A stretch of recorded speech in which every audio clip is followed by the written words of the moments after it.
ഫിനാൻസിനെ കുറിച്ച് പറയുമ്പോൾ പലതും എനിക്ക് ഇപ്പോഴും ആശ്ചര്യം തരും. കാരണം വെച്ചാൽ ഇപ്പോൾ ഒരാൾ ഒരു വേറൊരാളാൽ പറ്റിക്കപ്പെട്ടു. സപ്പോസ് ഒരു എന്തെങ്കിലും ഒരു ഇതിന് കോൺട്രാക്റ്റ് കൊടുക്കുന്നു വെച്ചു, ആൾ പിന്നെ എന്തിന് വീണ്ടും വീണ്ടും പൈസ കൊടുക്കുന്നത് എനിക്ക് ഇതുവരെ മനസ്സിലാവണില്ല. ഞാനങ്ങനെ കണ്ടിട്ടുണ്ട്. ചിലർ ആ കോൺട്രാക്ടർ വർക്ക് കംപ്ലീറ്റ് ചെയ്യും എന്നുള്ളൊരു പ്രതീക്ഷയിൽ പിന്നെയും പൈസ കൊടുക്കുന്നത്. ഞാനാണെങ്കിൽ കൊടുക്കില്ല. അപ്പോൾ അങ്ങനത്തെ കാര്യങ്ങളൊക്കെ നമ്മൾ കാണുമ്പോൾ ഇനിയും നമ്മൾ മനുഷ്യരെക്കുറിച്ച് പഠിക്കാനുണ്ടെന്ന് മനസ്സിലാവും. പിന്നെ ഫിനാൻസിനെ കുറിച്ച് പറയുകയാണെങ്കിൽ കുട്ടിക്കാലത്ത് തന്നെ നിങ്ങൾ ഫിനാൻസ് കൈകാര്യം ചെയ്ത് പഠിക്കണം. പഠിക്കണം എന്ന് വെച്ചാൽ എത്രത്തോളം വെച്ചാൽ നമ്മുടെ കയ്യിലൊരു 100 രൂപ ഉണ്ടെങ്കിൽ ഒരു 5 രൂപ നമുക്ക് മാറ്റി വയ്ക്കാൻ പറ്റണം. എന്നെക്കൊണ്ട് പറ്റിയിട്ടില്ല. കാരണം ഞാൻ കുട്ടിക്കാലത്ത് ഈ ഫിനാൻസിൻ്റെ ABCD അറിയണ്ടായിരുന്നില്ല.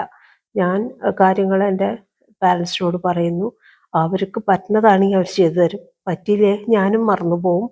അങ്ങനെ ഞാൻ വളർന്നു വരുമ്പോൾ അത്രയ്ക്ക് വലിയ ഒരുപാട് പൈസ ഒന്നും കൈകാര്യം ചെയ്യുന്ന വീട്ടിലല്ല ഞാൻ. എന്നാൽ പാരൻസ് കൈകാര്യം ചെയ്യുന്നുണ്ട്, ഞാൻ കൈകാര്യം ചെയ്യുന്നുണ്ടായിരുന്നില്ല. പിന്നെ എങ്ങനെ പൈസ ഉണ്ടാക്കണം എന്ന് പാരൻസ് ഒന്നും കാണിച്ചു തന്നിട്ടില്ല. അവർ പഠിക്കണം, ജോലി വാങ്ങണം എന്നുള്ള ആ ഒരു കൺസെപ്റ്റിലായിരുന്നു. അതും ഒരു ഏജ് കഴിഞ്ഞപ്പോൾ അവർക്ക് ഞാൻ ജോലി വാങ്ങണമെന്നില്ല, മാരേജ് കഴിഞ്ഞ് പോകണമെന്നായിരുന്നു. അപ്പോൾ എനിക്കായിരുന്നു പിന്നെയും പ്രോപ്പർ ആളെ കല്യാണം കഴിച്ചില്ലെങ്കിൽ എനിക്ക് ജോലി ചെയ്ത് ജീവിക്കാം എന്നൊരുന്നില്ല. എന്നാലും കല്യാണം കഴിക്കണം എന്ന് എൻ്റെ ഉള്ളിലുണ്ട്. കുട്ടികളുണ്ടാവണം. അന്നത്തെ കാലത്ത് അങ്ങനെയാണ്, എല്ലാവരും കല്യാണം കഴിക്കും, എല്ലാവർക്കും കുട്ടികളുണ്ടാവും. പിന്നെ അത്രയും ബുദ്ധിപരമായിട്ടോ അത്രയും ഹാൻഡിക്യാപ്ഡ് ആയ ആൾക്കാർ മാത്രമേ കല്യാണം കഴിക്കാണ്ടിരിക്കുള്ളൂ. അതായത് അവർക്കൊരു ഫാമിലിനെ സപ്പോർട്ട് ചെയ്ത് ജീവിക്കാൻ പറ്റില്ലെങ്കിൽ മാത്രമേ അവർ കല്യാണം കഴിക്കാതിരിക്കുള്ളൂ. ബാക്കി എല്ലാവരും കല്യാണം കഴിക്കും, മക്കളുണ്ടാവും, അവരെ വളർത്തും. അത്രയ്ക്കും നമുക്ക് അന്നത്തെ ചിന്തയിലുള്ളൂ. ഇന്നാണ് ഇത് ജീവിത നിലവാരം കൂടി, ജീവിത ചെലവ് കൂടി, കടങ്ങൾ വരുന്നു ആൾക്കാർക്ക്. പിന്നെ നമ്മുടെ ചിന്താഗതിയിലും മാറ്റം വന്നു. അത് എൻ്റെ ചിന്താഗതിയിൽ അത്രയ്ക്ക് അങ്ങോട്ട് മാറിയിട്ടില്ല. എനിക്ക് ഇപ്പോഴും ഐഫോണൊന്നുമില്ല, ഐഫോണൊന്നും വേണമെന്ന് എനിക്ക് തോന്നിയിട്ടുമില്ല. പക്ഷെ അതല്ല, ഐഫോണിന് വേണ്ടി ഇപ്പം ഇന്നലെ മിനിയാന്നൊക്കെ കഴിഞ്ഞിട്ട് ന്യൂസ് കണ്ടു, മുത്തച്ഛനെ കൊന്നു. അപ്പോൾ അത്രയും ഐഫോൺ പിള്ളേർക്ക് ഇമ്പോർട്ടൻ്റ് ആയിരിക്കുന്നു. അപ്പോൾ അത് പിള്ളേർ എങ്ങനെയാണ് ആ രീതിയിലേക്ക് എത്തുന്നതെന്ന് മനസ്സിലാവണില്ല.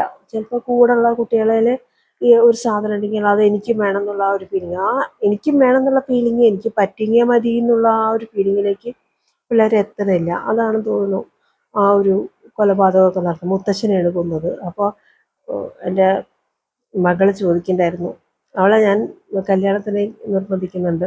അപ്പോൾ അവൾ ചോദിക്കുന്നുണ്ടായിരുന്നു, അപ്പം ഞാനൊരു ഇത് പറയാം, കൊച്ചു കുഞ്ഞുങ്ങളുടെ ചിരിയും ഇതൊക്കെ നീ ഒന്ന് കണ്ടു നോക്കുന്നാണ് പറയാറ്. എനിക്കറിയാം കൊച്ചു കുഞ്ഞുങ്ങളെ വളർത്താൻ വളരെ ബുദ്ധിമുട്ടുണ്ട്. അപ്പോൾ അവളോട് ഇന്നലെ മുത്തച്ഛനെ കൊന്ന ആ വാർത്ത വായിച്ചിട്ട് അവൾ ചോദിച്ചു, ഉമ്മാക്ക് പേരക്കുട്ടികളെ വേണോ എന്ന് ചോദിച്ചു. അപ്പോൾ ഞാനിപ്പോഴും വിശ്വസിക്കുന്നു, നല്ല രീതിയിൽ ധാർമ്മിക മൂല്യങ്ങൾ നമ്മൾ കൊടുത്തിട്ട് വേണം പിള്ളേരെ വളർത്താൻ.